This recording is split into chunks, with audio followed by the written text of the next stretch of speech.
Hi boys and girls, today for our math activity we are going to review 3D shapes, and then I thought it would be cool if we made some 3D cages to transport our zoo animals. Let's watch together.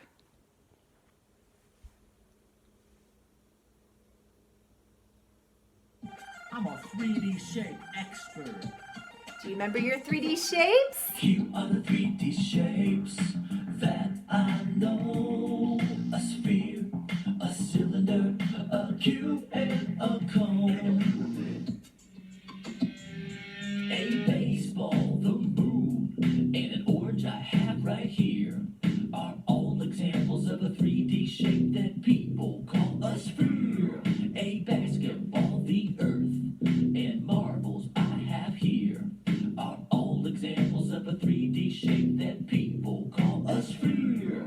Here are the 3D shapes that I know. A sphere, a cylinder, a cube, and a cone. A soda can, a pencil shaft, and a can of soup would be examples of a cylinder, as you can plainly see. A marker, a glass of milk, and a peanut butter jar are all examples of a cylinder. Yes, I'm sure they are. Here are the 3D shapes that I know. A sphere, a cylinder, a cube, and a cone. Pyramid, can you sing it with them? An ice cube, a cardboard Ooh, what box, shape and a is Christmas this? present for you are all examples of a 3D shape that people call a cube. My little dice, a sugar cube, and blocks that I use are all examples of a 3D shape that people call a cube. Here are the 3D shapes that I know. A sphere, a cylinder, a cube, and a cone. And a pyramid. An ice cream cone, a pencil tip, and a megaphone are all examples of a 3D shape that people call a cone. A birthday hat, a traffic cone, or a funnel in my home are all examples of a 3D shape that people call a cone. Here are the 3D shapes that I know. A sphere, a cylinder, a cube, and a cone.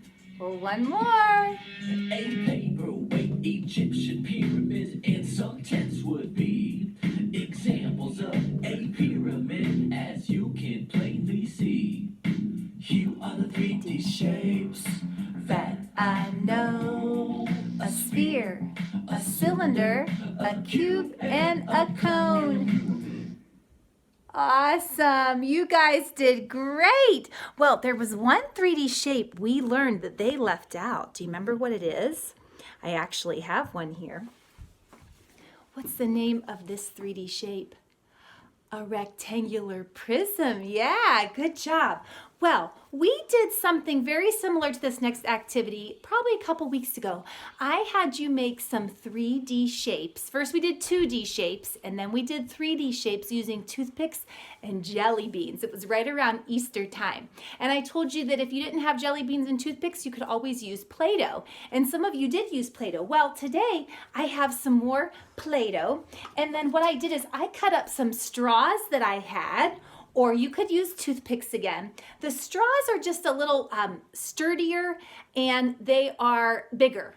And I want to make some cages that I can transport my zoo animals in, because you know sometimes zoo animals have to move from one place to another.